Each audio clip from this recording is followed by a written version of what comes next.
Voilà, pour ces mots extrêmement forts, Thibault de Montbrial. D'abord, je voudrais vous dire... Vous pensez à elle et ses enfants, j'imagine. Mon émotion profonde pour elle, bien sûr, pour sa famille, ses enfants, mais d'une manière générale, pour tous les policiers et les gendarmes de France, pour une raison qui est la suivante. Les propos extrêmement forts de cette femme, on n'a pas l'habitude de les entendre dans le débat public, et on n'a pas l'habitude de les entendre dans la bouche des proches des policiers et des gendarmes qui sont tués ou gravement blessés, parce que la plupart, soit n'ont pas la force, soit n'ont pas l'envie, et donc se contentent soit de ne rien dire, soit de participer à des marches blanches, etc. Et du coup, on a un peu l'impression, quand on ne connaît pas bien ces sujets, quand on en parle avec des politiques ou des gens qui observent de loin, qu'il y a ce qu'on appelle, alors on dit c'est formidable, c'est très digne, etc. Alors, à contrario, il y aurait donc un manque de dignité à dire les choses que l'on ressent.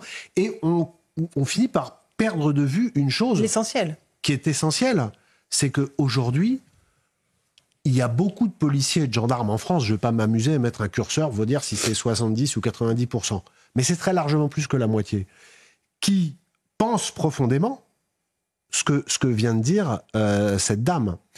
Et je sais que les propos ont commencé à déclencher une polémique, parce que depuis cet après-midi, cette polémique, on la voit notamment affleurir sur les réseaux sociaux. Vous voulez dire que cette veuve est très critiquée sur les réseaux sociaux ? Cette veuve est injuriée, elle reçoit des menaces de mort, il y a des messages absolument atroces de gens qui sont sans surprise d'extrême gauche, enfin en tout cas qui s'affichent sur les réseaux sociaux comme étant d'extrême gauche, proches des réseaux islamistes, etc.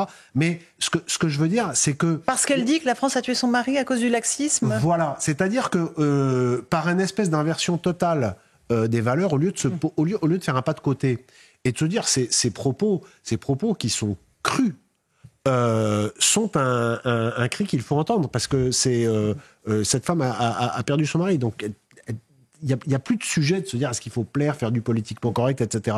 Elle dit avec ses tripes ce que pense une majorité de policiers et de gendarmes. Et ce qui est très intéressant, c'est que dans la très haute hiérarchie policière et gendarmique, il y a des gens que ça choque, ce qu'elle dit.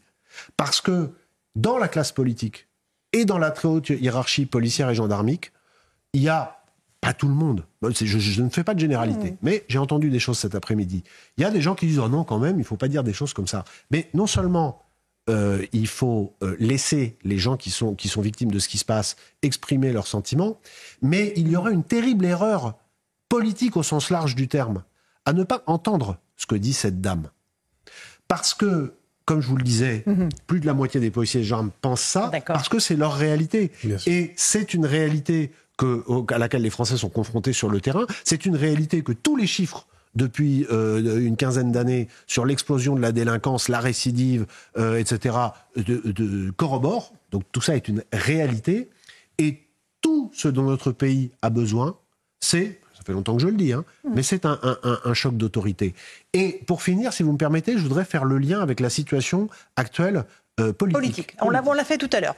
Le décalage est terrifiant. C'est qu'on n'a toujours pas de gouvernement. On bat des records de la 4e République sur des gouvernements démissionnaires. Et la France, quelles que soient là où les couleurs, parce que ce sera sans doute une coalition qui vont finir par gouverner. La France a besoin d'une chose qui est un préalable, c'est que l'on rétablisse l'autorité. Laurence Ferrari, l'autorité, c'est la garante de la cohésion nationale. S'il n'y a pas d'autorité, il n'y aura plus de cohésion nationale. Cette cohésion s'effrite.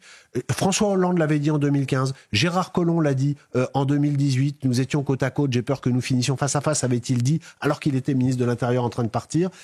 Et nous sommes en train d'assister en direct à cette réalité. Et le cri de la veuve de l'adjudant-chef Comines, il faut l'entendre, parce que c'est le cri du peuple, c'est le cri de la dernière ligne de défense de la cohésion de notre pays.